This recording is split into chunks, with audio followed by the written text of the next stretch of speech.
Here's what's next on Project C10.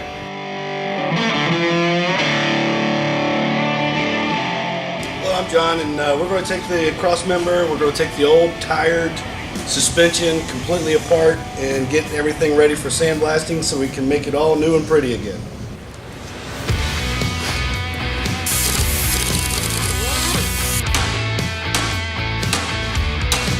Do you think that's how the rest of it's gonna go? Probably. Piece of cake. Piece of cake. There we go.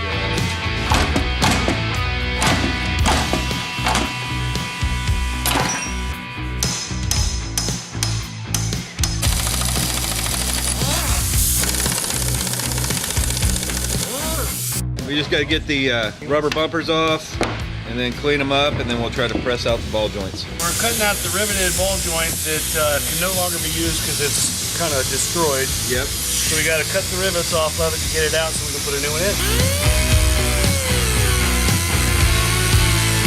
We are pressing out the ball joint on the upper control arm. Okay. So we get these control arms blasted. We may use them again.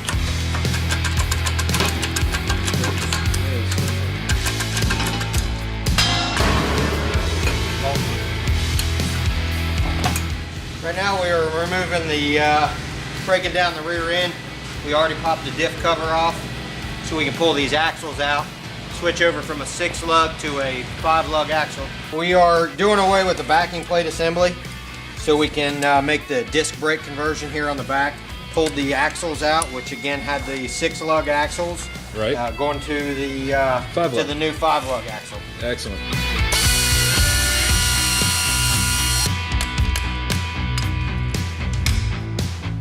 Here's the gears. Looks like we got it. You think it's a 410? Pretty sure it's a 410. 410 gear. 11T.